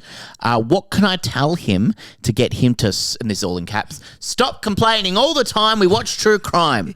Keep up the fab work on horrendous things, Julie. Oh my God, Julie, that's the best. Yeah. Yes, I believe it is one of those words that has been used in a certain way for a while, that it's now kind of accepted that it's used in that way. That said, I'm going to Google the definition of it now, just in cases. Oh, okay, just in cases. That's good. Just in cases. That's from Love Actually. Is it really? Theory definition. Yeah. Well, I love just the connection to you there by going through that and going, what does G think about this? Yeah, because I complain about everything as well. Also, good on you for still listening and not hating me, because I'm always correcting. A supposition or a system of ideas intended to explain something, especially one based on general principles independent of the thing to be explained.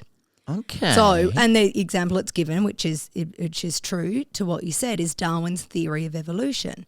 That's not a theory. That's not a hypothesis that he had. It is the theory of evolution. Yeah. So it's that's also not Darwin that we're talking about today. Different Darwin. That was Darwin, the plague. The plague, yep. Yes, so the word theory means someone has come up with it because it is true. Yes, not, I've got this theory, which is how it is used now.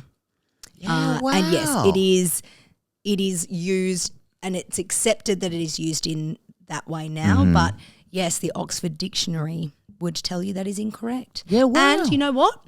I'm going to absolutely agree with your partner on this, because my argument about that is when people mispronounce H, and I can't bring myself to say it, people say that's one of those things that's just become accepted in language. And I always say, look up the Oxford Dictionary. The pronunciation of the letter H does not have an H in it.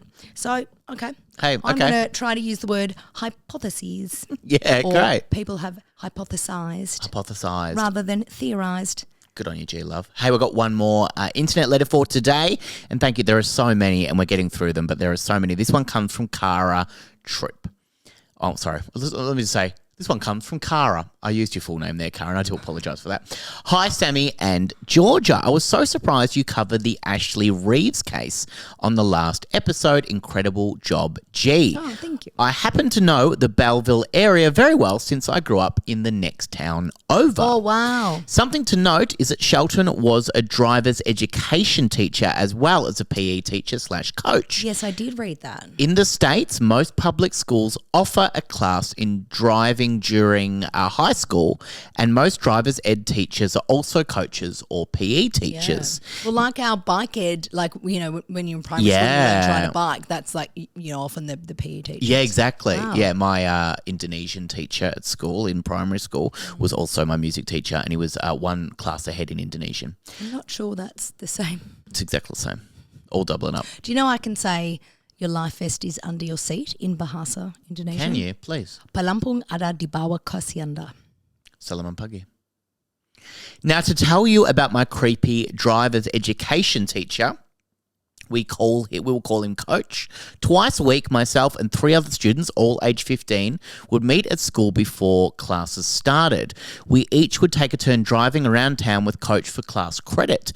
Usually we drove Coach to places where he needed to run errands, such as dropping off his dry cleaning or his mail. Coach made me incredibly nervous. I thought he was mean and very scary.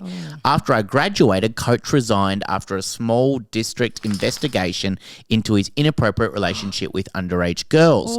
That is really all we know about the formal investigation, but the rumours around town were wild. Keep in mind, this is the town 5 minutes from where Shelton was being a creepy, terrible driver's education teacher.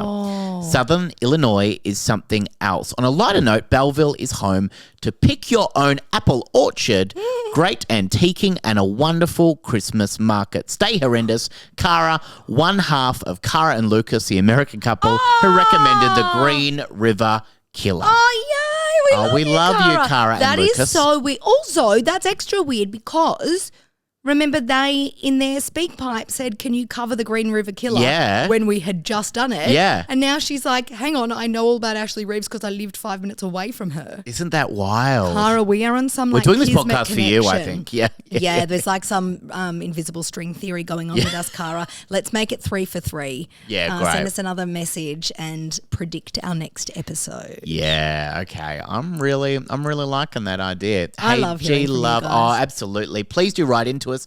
Leave us a 5-star review, We haven't 5-star done a Paudry rating. peeve. We haven't done a Paudry peeve. Do it. Go. Have you got one Go. today? Or are you No, gonna not think yet. of one I'm while thinking one right now. Okay, mine is. Yours I've written all down. I've got is- so no. I'm You going. got so many. Stop repeating everything I say. That's a Paudry peeve right Okay. now. You're Yeah, annoying right. me.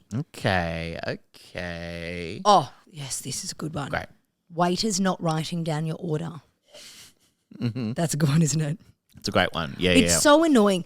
I'm not like no one's impressed that you just remember Yeah, it. It will yeah, just yeah, make me yeah. anxious that something will be wrong. Yeah. There's nothing sure, wrong with sure. writing it down. Just write it Yeah. down. Just write it down. Just write it down. Yeah. That's a fun one because it is so interesting when they're going. You're kind of stressed because you're going. I know this order's not going to be right. And they're always like leaning on the table and just looking at you, and they're like, Yeah, yep. And yep. you kind of wait for them to Yep. write it down, and Yep. they go, I'm good. What do you Yeah, want? What do you want? yeah. Oh, I'm gonna do my Paudry peeve is also a restaurant one. I went to a place recently where on they had the menu in Whoa. front of you. Yeah, it's That a is annoying. menu.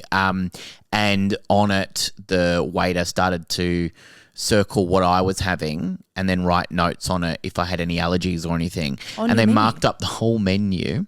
And they would like cross out other things, and they ended up crossing out all of the things on the menu. And it's apparently a thing that happens in restaurants where they actually mark up the menu instead of writing things down. They mark up the menu in front of you and Surely that's circle more work. stuff. It's way more work. And a lot more paper. A lot than more little paper, pocketbook. yeah. And they're going through so much paper doing that by like circling actual food items and going, you'll have that, you'll have that, you'll have Won't that. somebody think of the trees? Will someone think of the trees, Georgia Love, for goodness sake? Hey, I hope that you have a wonderful week. And as I always say, my catchphrase, leave us a 5-star rating, leave us a 5-star review. Watch us on YouTube as well. Write into us. As G said, you know how to do that. You know how to write into us. All the links things are in are the show below. notes. They know that. know. Hey, G Love, you're heading off soon on a beautiful, beautiful adventure. And I'm going to have short some, trip. It's not a beautiful adventure. And I'm going to have some wonderful people fill in while you're away, G Love. But you'll be back very, calling me very G soon. Love. You don't like it? No, but you just said it like 8 times. I think it's fun to call you G Love. Okay, it is my name. What about Juggle G? it out. Just G. Yeah. Yeah, okay. See you, G. Bye. Bye.